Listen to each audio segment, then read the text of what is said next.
episode number 5 now is Bottled Appetites. Bottled Appetites? Could you give us a synopsis? No, that's the Last Wish episode. Oh, the Jen episode. Yes, sorry, I could have said that after. Yeah, it's based on The Last Witch. Okay, Last Wish. yeah, so, okay. Why didn't they just use the fucking short story names? Damn, Bottled Appetites. Yeah, we had a whole argument on this one last time. We'll just sum it up real quick here. You were a little bit confused about why Geralt was looking for a genie, which I get. Yeah. You know, he found one. He did. You know, he knew right where to find it. Where it was. He claims that it was because he couldn't sleep. You know, I cracked the code while I was in like the frozen fish aisle at an HEB. So like, my hypothesis is that he was running from his destiny with Ciri, and as this show explains profusely, you know, when you shirk destiny, it fucks you over pretty hard. And I believe that Geralt was being, you know, was in a state of distress because he was running from his destiny with Ciri, which was causing to him to lose sleep. And I think he wanted the genie so that he could use a wish to separate his destiny ties with Ciri. So that's why I think he was looking for the djinn. I think that makes perfect sense. Yeah, they didn't. I would have liked to have seen, for multiple reasons of which I'll articulate now, I would have liked to have seen some aspect of that in the show, and this is why. Because it's doubly ironic if his whole point of looking for the thing was to get out of his destiny with Ciri, because Yennefer wanted essentially to get out of her destiny that she set up to become a sorceress. Right. And even better than that, ironically, it doesn't get him out of his destiny with Ciri. It adds Yennefer to both their destinies. Right. You know what I mean? So, yes. And that was the point I was trying to make before. I think that that's probably exactly what was going on. And think how much more awesome it would be if that aspect was somehow communicated through the show. This episode is weird because like it starts off with just like Geralt's fishing, and then Dandelion just shows him. He's like, "Hey, Geralt, I haven't seen you in a while, buddy." When he you know, they should have had like a studio audience, like Dandelion, yeah, you know, like Norm, you know. And you don't get at all that this takes place again. It's another time jump. It's way in the future, or not future, but it's way after the last time you had seen Geralt. So like.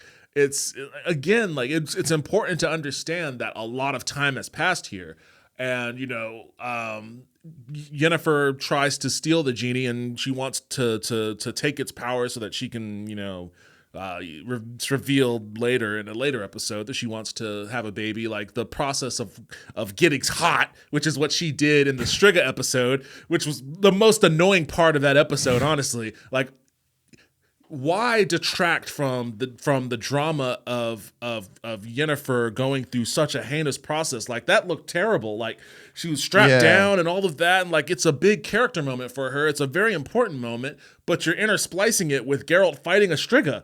And then conversely, why are you taking me away from Geralt fighting a Striga to watch Yennefer, you know, writhe around in pain? Like it's not like the two scenes were cut together like they were consequential to one another, when they weren't even happening in the same timeline. So it's like, why are we... They were happening like 200 years apart. Yeah, it's like, why are we cutting back and forth? Like, have a chunk where it's just Yennefer and you could focus on her, and then have a chunk where it's just Geralt and you can focus on him. So I think they're probably trying to insinuate that they were bound somehow. The problem is... Not in those two scenes. Exactly. It shows that it's like, this happens to fucking Geralt all the time. Yeah, this is he his fights job with these things all the time. This is another day at the office for him. This is an absolutely pivotal moment for Yennefer that will define what her character wants. Right. On a day-to-day, her raison d'etre going forward through, you know, who knows how many millennia she's going to end up living. I have no fucking clue.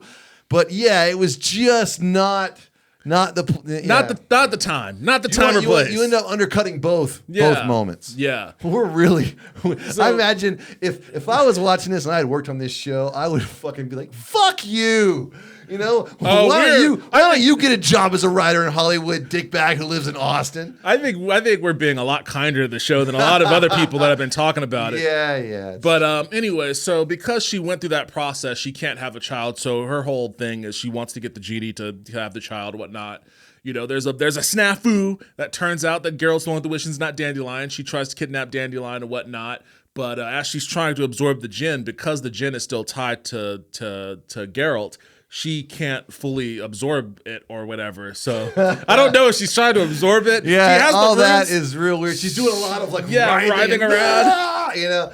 And but so there's Geralt, a lot of weird sex stuff in this episode. well, Geralt uses she's naked in this section, but there was a whole orgy scene earlier with the Skinamax I forgot about music. the orgy scene. Yeah, you know, which doesn't really. There's no real point other than just to be No. like, "Hey, this is edgy, guys. Remember Game of Thrones? Remember how edgy it was? Remember Sex Position? We can do that Sex too, man. Position. We can do that too. Netflix isn't gonna say shit. Come on."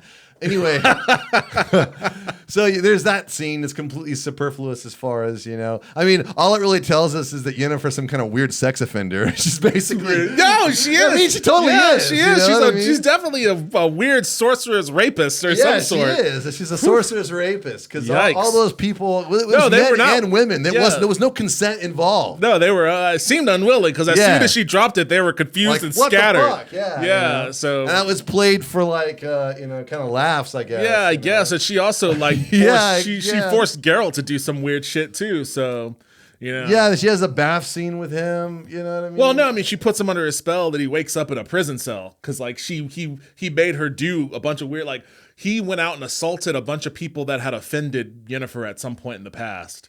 So that's why he woke up in that jail cell. That is right. Yeah. I completely forgot about that. Yeah. So He just went around fucking people up, and Yeah, they didn't show it to you. They didn't show it They to just you. tell you about it. yeah. So like there was some stuff. Yeah, she's not a good character, or not a good person rather. I would say Interesting character. interesting character, not a good person. But Yeah, this episode. then she has the thing with the gin, and she's all painted up, and Yeah. you know, she's got her boobs out, and she's doing the whole thing, and it kind of looks like she's giving birth. I mean, it's kind of like Ironically. I'm sure that's on purpose on some level, but it doesn't really like you don't really understand what's exactly is happening and why it's blowing everything up. You know what I mean? It's like she's trying to get the gin away from Geralt, I guess. She thought she freed the djinn from its bond with Dandelion after he supposedly used his wish, but she didn't because Geralt was the one with the wishes. So if Geralt hadn't used his last wish, then it would have just ended up killing her. So he utters something that you don't hear and frees the djinn, and the djinn just flies away.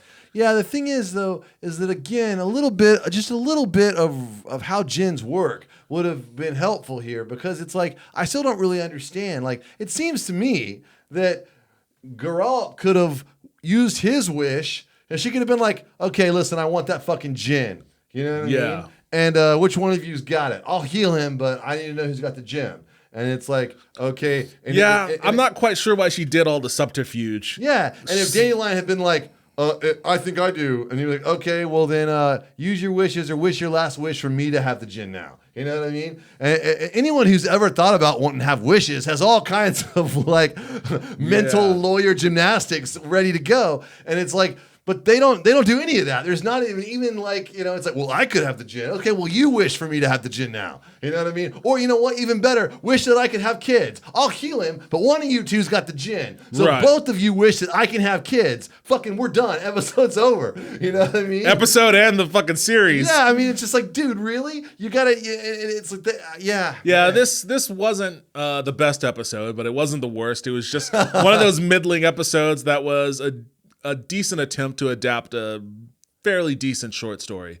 The episode after this was the Three Jackdaws episode. Ooh. Kelly, what was the name of this one? The next one was Rare Species, based on The Bounds of Reason. Okay, we're not gonna give a whole. We're not going to do that. This episode was cool, but the dragon was shitty. The dragon that was a big downer for me. That was a very, very big downer. Like the dragon looked awful. And I'm gonna do. And it sounded like I didn't like how it didn't have any kind of effect on its voice. Yeah, and they made that. That's the thing. It's little details. I don't know who writes these shows, who works on them. But sometimes like a show will just miss the littlest details. Like, how did you guys let that go? Like not aging the characters. Like there's one part where Dandelion's supposed to be 17 years older. That's the difference in being 23 and being 40. Right. You can look older. Give him a fucking mustache. Fucking dye some evil Kirk style. Whatever. Yeah, anything. Whatever you got to do. But again, little details. And who is that someone's job? I don't. But again, like this, it's like the dragon looks shitty. I've never seen a dragon ever look like that. The dragon was weirdly bald. It had no plumage or anything, Like those dragons in Game of Thrones, that shit looks like not even fair to compare. Out of fucking Monster Manual 2, dude. It's not even fair to compare amazing. Those dragons. You know what I mean? But yeah, you're right. It looked like an Elmore dragon. I mean, those dragons looked totally great. But here's the thing, though. I mean, it's like, it didn't look, but at the same time, his mouth didn't move with his speech. Right, which So makes you think he's speaking telepathically. Dragons can do that. But put a telepathic effect on his voice. Come on, throw us a fucking bone here. Some people. reverb, and then have like the characters react like, all right, put a flanger anything. on it. You know what I mean? They can be like, how am I hearing this? Anything. His voice sounded as clear as any of the dudes in the room. Yeah, it's almost like they didn't know what to do. Like they just shot it, and then they're like, we're gonna put a fucking dragon there. And then they were like, they saw the rough cut of the dragon. Like, well, can his mouth match what he said? It's like, honestly, we got to ship this bitch in like 3 weeks, dude. There's no way we can animate that. And I'm like, holy fuck. All right, whatever. We'll just, you know what I mean? It is what it is. I have no idea. Maybe everyone watched it and thought, cool dragon. Maybe. But there needed to be someone be like, excuse me.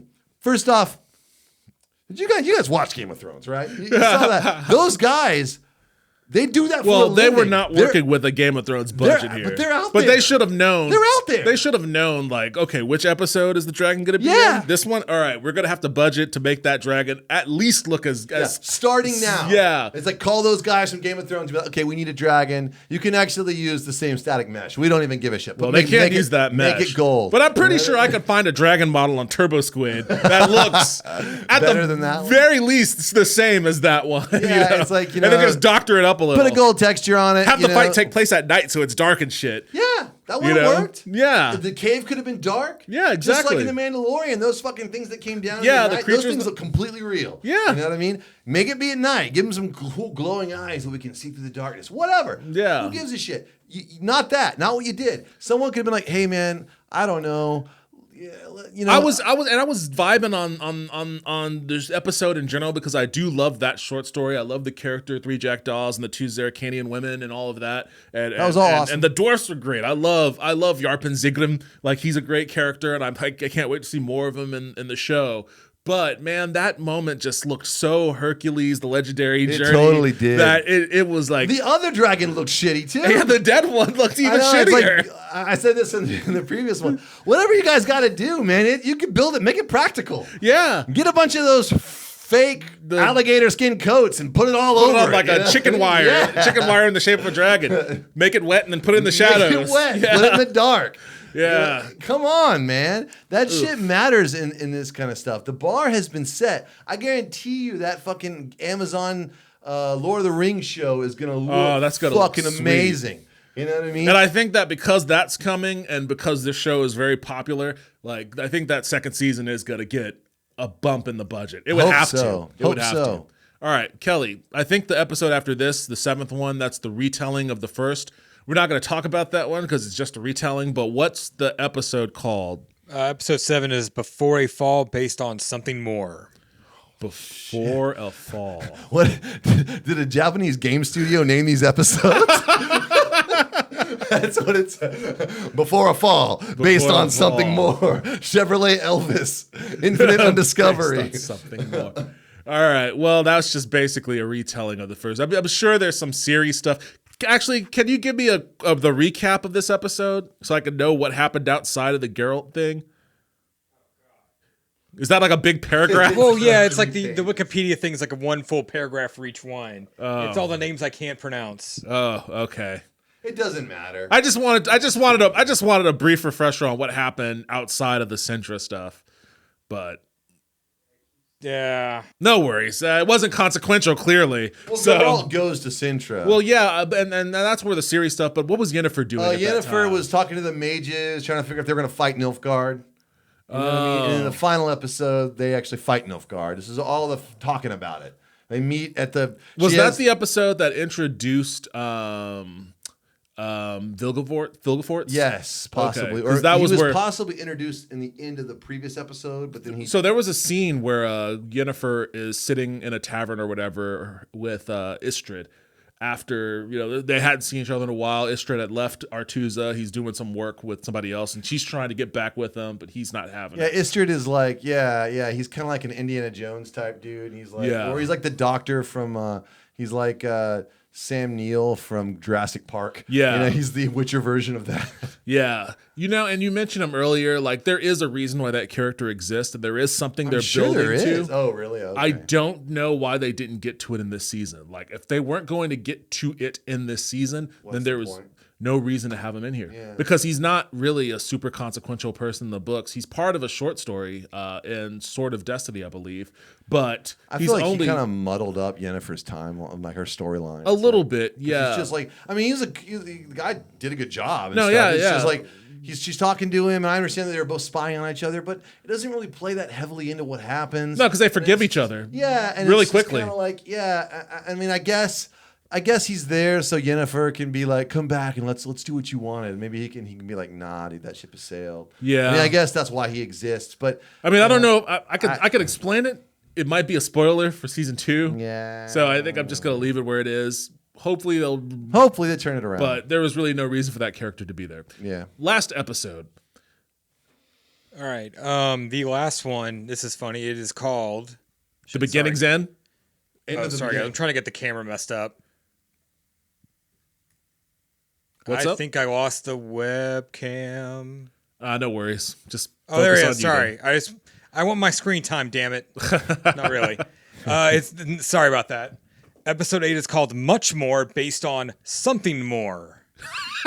Thought you'd like that. Much More. Why did they call it Much More? You got to say it like that too. Much More. Based on something more. Yeah. Work on your titles next season, guys. I guess my wife really, what she said about it, she was like, the writers got to get their shit together. Yeah. She was like, they've got a good thing here. They've got good cast. They got some good. The bones are there. Raw material is good. She's like, they need to get their shit together. Yeah. They pretty much sat on their dick this season, and they're not going to get another chance to do that. This episode was a huge misstep, and it's unfortunate that it's the last one because I actually like the short story in the book. Like it starts off pretty cool. Geralt saves a merchant from an attack from creatures. You don't really know what they were. Creatures. But in the process, he's wounded. So you said it was Neckers, right? Possibly. No, Neckers. it sounded like it could have been drowners because they were coming up from under a bridge. Oh, in the story. In the story. Show, we thought it was possibly Neckers. It looks like Neckers because they're popping off from under the ground. Yeah. So in the show, there's this guy, for whatever fucking reason, he decides that the great idea, the cool thing to do is go into a field at night in a world that's full of curses and monsters and just starts burying bodies. And Geralt's telling him to get out, but he doesn't want to, and it ends up like having to save his ass. Why Geralt was there without any armor is beyond me. Like, what was he doing hanging out at night in the field with no armor? This episode almost seems like it was just kind of cut together of other parts of other episodes. Scraps that were cut from other episodes were in there. Like, Geralt's wounded, he gets put on this cart, but then, like, the remainder of his scenes in this show are like fever dreams. Yeah. You know, which in a show that's already confusing, you're throwing fucking fever dreams in this shit. And a lot of them, dude. We don't need that many fever dreams. One works. You know what I mean? It's like every time we cut back to him, he's just like. And the unfortunate thing is, so I like the idea that it's introducing the possibility that this woman might be Geralt's mother, but in the book that was confusing. Like, it was already confusing in the book. Like, wait, is this actual real or is it a dream? And I think it was written to be ambiguous like that. Like, it could have been a dream, but it could have been his mother. And I was like, okay. Like, in a book, that's fine. But putting that onto a TV show is super confusing. Especially in the last episode. With no talk whatsoever about Geralt. This goes back to my whole, like, we don't know anything about how a Witcher's come. No talk. In a season that was full of origin stories. Exactly. The one dude that didn't get an origin story. The show ends is an episode called The Witcher. And he gets an episode that is predicated on an origin story you never saw. Never seen. It's like, what the fuck is happening here? We could be like, oh, that's his mom, or something, or maybe that's his mom, or what. It was just like, oh, there's a redhead chick. And then it's like, is he? Yeah, man. Whoa. Yeah. Uncle. In what world? Did you guys? There had to be someone from Netflix. Okay. This just makes me want to bring up the episode, the Rick and Morty episode. Have you not watched that episode yet? I haven't watched it, no. Oh, well, he's giving a pitch to Netflix. And at one point, he's like, okay, so some guys need to do something, and they got to put together a team. But as he's telling the story, he's realizing how hackneyed his idea is. And so he starts to kind of trail off. And the guy from Netflix goes, hey, man, if you're trailing off because you think this isn't going well, hey, man, you're killing this. It's so funny. And the guy that's coming goes, this is a great fucking pitch, dude. Oh, man, that's awesome. You've got to... Yeah. Anyway, I don't know, man. So someone had to be like, well, what's going on here, man? I don't know. Yeah, and then while that's happening, like the sorcerers are having some very strange battle against Nilfgaard. Yes. The stakes of which I'm not sure. I'm not sure what's happening there. I don't know how, I don't know what there's a lot of geography that's taking place in this fight, but I don't know what the orientation is. I don't know where the Nilfgaardians are coming from. I don't even know where they're going. They just kind of show up and fuck up a fort. At least on Game of Thrones, or in The Witcher 3, they lay a fucking map out and they let you see what you're fucking, what's going on. The cool thing about Game of Thrones is they, very ingeniously. Well, it's very simple. It's just north and south. Yeah, I know, but they understood that geography was going to be an important part of this show. Yeah. So they baked it into the title sequence. Yes. So every time you watch that show, you see the orientation of the world. You know where the towns are, the cities are. They even show movement, like they show troop movement and shit. Yeah. They show chess pieces moving around. So you always have an understanding of what's going on. If the show moves geographically over here, speaking, they go over there on the map. You always have a sense. They because we would say that, like, exactly. if you saw Essos, then we would, this episode's gonna have some Essos in it, So you always know. That and it kind of bite them in the ass at the end as they wanted to start getting fast and loose with the timelines of how long it took to get from here to there, and everyone knew. In the world knew. It's like you can't get from so not even on the back of a dragon. How did Gendry run all the way back to Castle Black? Yeah, I did the math. Like on the episode where they flew the dragon from where were they? Dragonstone up to I found out how fast they thought a pterodactyl could fly. Yeah, and I was like, okay. If a pterodactyl at full speed, let's give him a few extra miles an hour because it's big and it's magical and it's Game of Thrones. So give him a few extra miles an hour, but it can't be too fast because you can't hold on. It'll just fly off. So I was like, okay, I did the math and I decided that they would have had to wait on that ice island for 2 days. Oh shit! Which rewatching the episode, it could have been 2 days, but they could have said something like, it's been 2 fucking days. And maybe people would have shut up. People probably wouldn't have. Anyway. Wait, so Gendry would have had to run back? I'm just thinking like when they... Oh, you mean from Dragonstone? From Dragonstone. When they flew from Dragonstone to there. Because she decides... I don't know where she I've got questions about this, but we'll take this after. Yeah. This is a whole nother... In fact, fuck that. We had to keep our eyes on the prize here. So the sorcerer's battle, there was some cool shit that was happening in there. Yes, Yennefer wrecking shop was really cool. There was some really awesome stuff, and we didn't really talk about. There are a lot of characters in this show, and most of them aren't really interesting or consequential immediately. They will be later, but right now they're just kind of floating around, like the Nilfgaardian dude with the weird face. Yeah, not sure. That guy, I said this in the last day. I'm going to say it again. His face looked like the kid from South Park who has his face is his shirt. No. He's like got the same face as on his shirt. He looked like a live action version of that guy. Oof. I was not a fan of that guy. I was really hoping that Vigilforts was going to cash his check, but and he really should have too. And who should have cashed his check? The Witcher. You know what I mean? Because it's like. If you thought throughout the entire season, you thought there was going to be a build up to those two characters. They didn't come anywhere close to one another. Yeah, like there was a lot of things. Like I don't know what the plot threads were even, but like none of them really connected. And like for a title sequence at the beginning of this episode that shows them all coming together, they didn't really do that. So like I guess this all takes place the same time, because as Geralt is being pulled on the cart, like he's hearing the battle, you know, and the dude on the cart's telling him what's happening. So I guess that's your clue that this is taking place in the same time. At the end of the episode, he goes to where Ciri. This entire time, Ciri's just been wandering in the woods. I know we haven't talked about her storyline that much, Because but that's really, it. That that's all covers she the whole does. thing. She just walks in the woods, and eventually she's in the woods at this dude's cabin. She'll meet somebody, she'll leave him. She'll meet somebody, she'll leave him. Happens a couple times. but it's always in the woods. It's always in the woods. And none of them seem to really make an indelible mark on her No. or change her. She just has some experiences. Yeah. And, you know. And at the end of this, when Geralt reaches the merchant's house, you know, he's feeling a little better.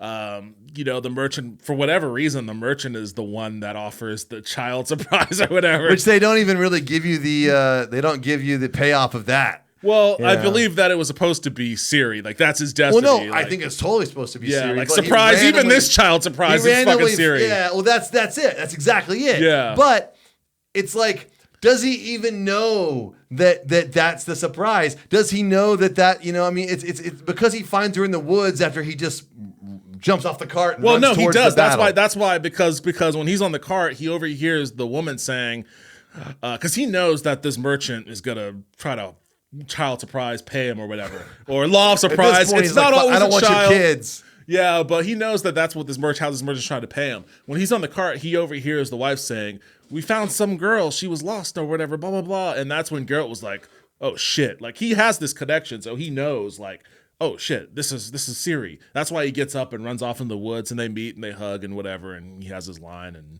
that's how the episode ends. Yeah, but did he even know she was in the woods? Because if I'm remembering, That's why he correctly- went. Yeah, he ran out there. Yeah, well, I guess maybe because he felt it in the force or whatever. Yeah. Because from the words of the woman, Ciri, she didn't know Ciri had left. Right. She thought Ciri was still in the there. house. Yeah, Ciri had know run what I out mean? into the woods because that's just where she likes to hang out, I guess. Yeah, so we're gonna assume that his bond basically Yeah. it's out in the woods. Yeah. You know? I don't know. I felt that was even staged a little weird. Yeah. I think it should have been a little bit more like I mean, that child was of surprise twice in a row. You it know was what I mean? literally It's sort of kind of more that's implied. funny. It was literally a reshooting of that scene in Witcher 3 when you know he finds Ciri and he thinks she's dead and then she actually is alive, and it has that flashback scene of young Geralt in the woods and young Ciri in the woods, and they run to each other and hug. You know, it's basically just that. Yeah. And you know, so that's the big draw from the end of this episode. Yennefer fucks some shit up in a battle, but Yeah, she really does. That was cool, but again, what like, are the why are they stakes? fighting? Why are they fighting? What are the I mean, consequences? especially if you played Witcher 3, you're just kind of like, why are they even doing this? All right, so favorite episode, Striga episode. easily. by Least a favorite long shot. episode. Oh God. I mean, they all. Last one for me. Last one's pretty bad. I want to say the last one's bad because it kind of has the unfortunate like episode of being the thing where everything's supposed to like come together and Yeah. leave you wanting more, and it Not only doesn't does really it come together, it does leave you wanting more because you're just like so dissatisfied. Yeah, like, but this it's is not it? the way it's supposed to be. You know what I mean? It's like that's the thing. And I think, and that could go to our discussion about Rise of Skywalker. Up until the final episode of anything, you're giving, especially if you generally like, the story or the characters or whatever, you're giving it the benefit of the doubt. Yeah. Like, this is all going to work out. But when that final episode drops, you're like, that was it. That was all we're going to get. When's the show come back on? 2021? Yeah. Wow, that was quite underwhelming. Jeez. And it's not always like that. Like there, up until like season 6 or 7 or so of Game of Thrones, I loved all those season finales. They always left me wanting more. Oh yeah, you're like motherfucker. Yeah, no! True Detective season 1, fucking amazing ending. Yeah, dude. Love that. I mean, you could Well, do that it. like wrapped it up. You didn't. I mean, you wanted more that was just true because it was because cool. It was yeah. a wrap up. But I mean, even still, like it was wrapped up. But even to your point with Rise of Skywalker, like it wraps up in a way that this is the end of these characters and the Skywalker, blah blah blah blah blah. But like there's a way to do it that even if you're It's wrapping just like, it for yeah, final. it's just like you leave certain plot threads hanging. I mean, like Lost, for instance, when it ended, you're like motherfucker. Yeah. Ah! It's like people. You don't really realize what everyone's just gonna kind of leave up in the air. Yeah.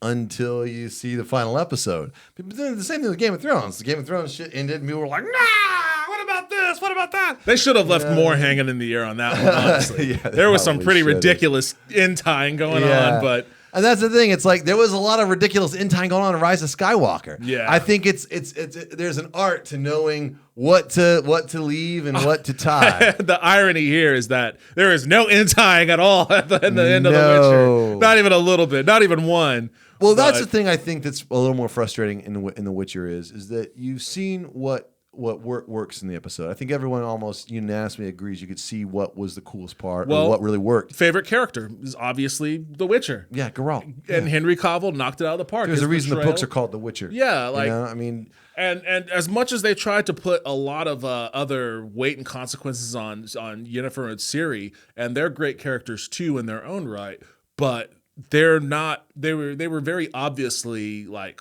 out of place in this. Yeah, Like the story, the world, the setting, all of that was created by the initial writer, the writer to focus on the Witcher and his adventures in that thing. Right. There were obstacles to be, and those were other characters that played into the Witcher's story, and they had big parts and stuff.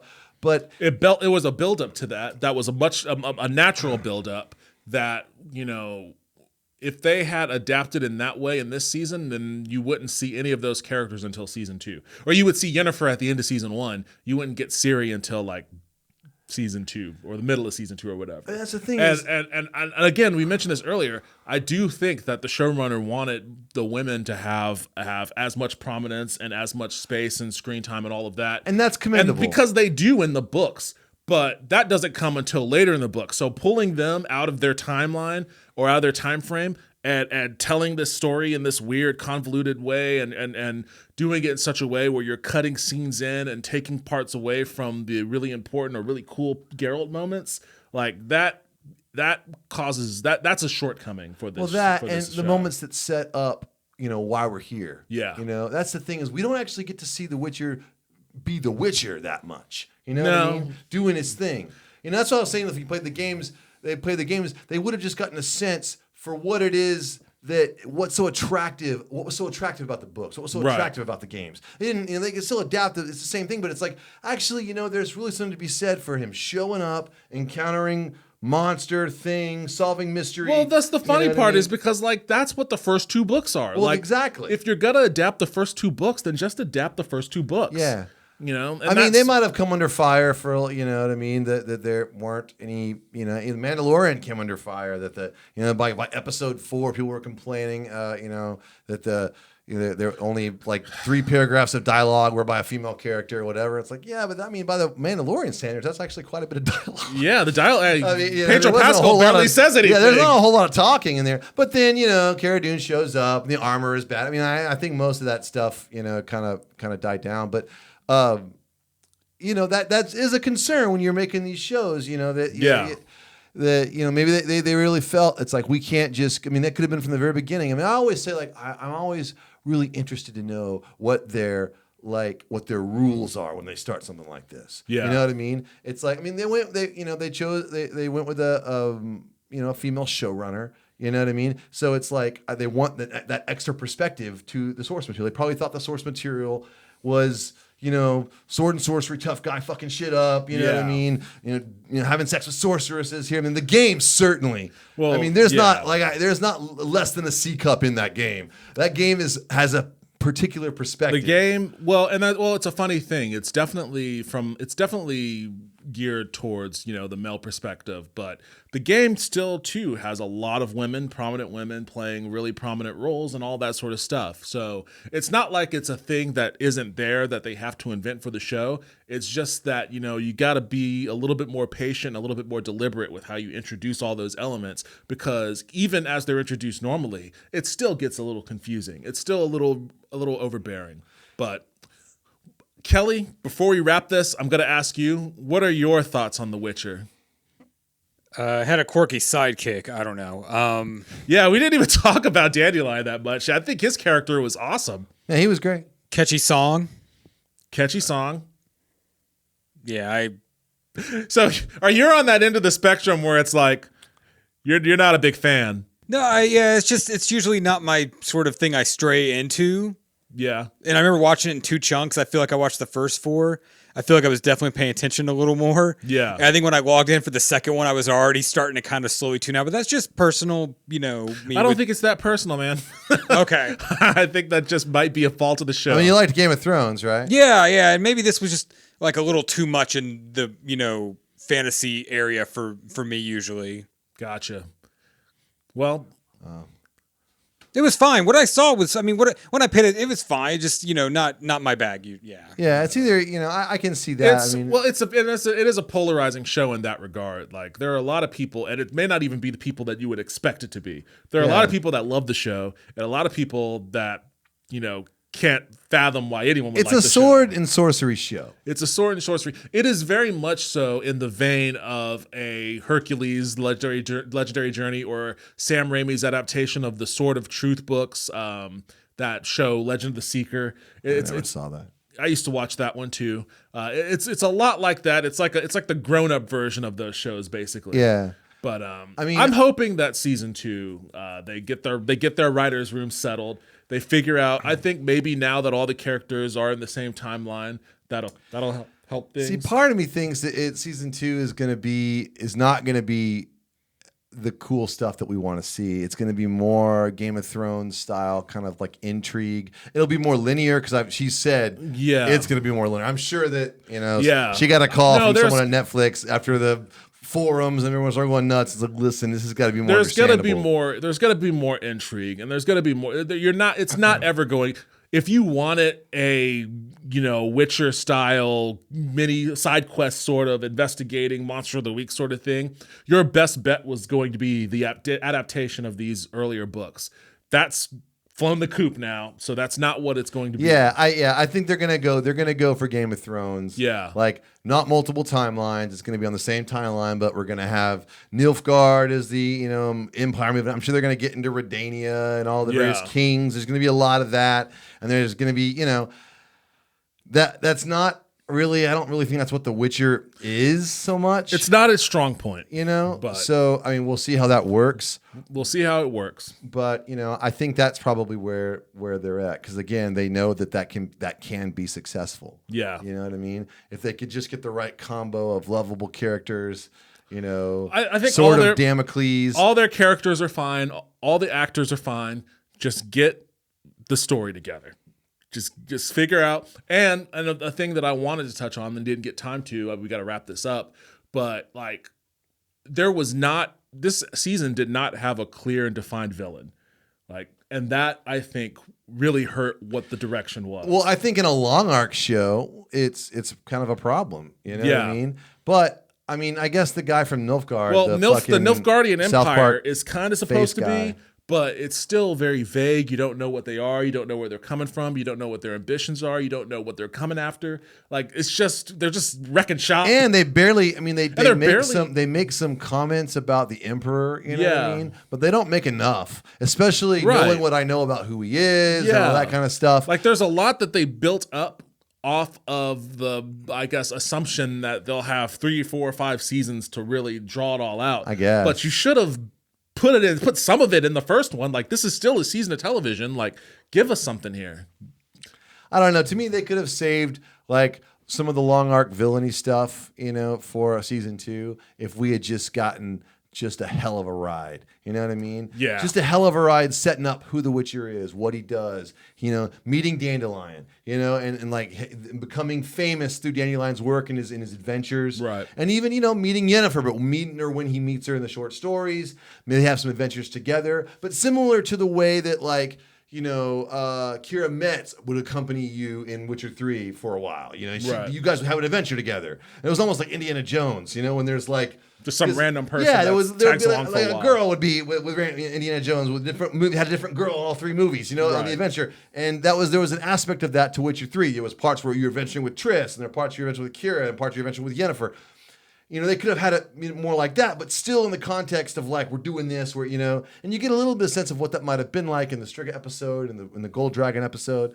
But to me, that's where they should have leaned in really hard. They should have made it super fun, super exciting, scary, like they had. It really played into the world, You know, 'cause that's one of the great things about those movies. They're not movies. Those commercials they made for Witcher 3 that were really, really intensely animated. That looked almost real. You know what I mean?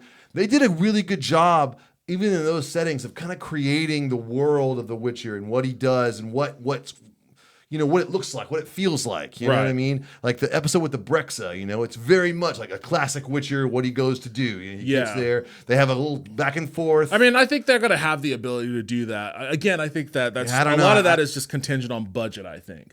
I think they'll get the ability to do that. I'm just not sure they can do that now, though, with the whole arc of like Ciri being there. And it's really going to be about him raising Ciri with Yennefer. I'm afraid it's going to become... I'm not going to spoil anything. Okay.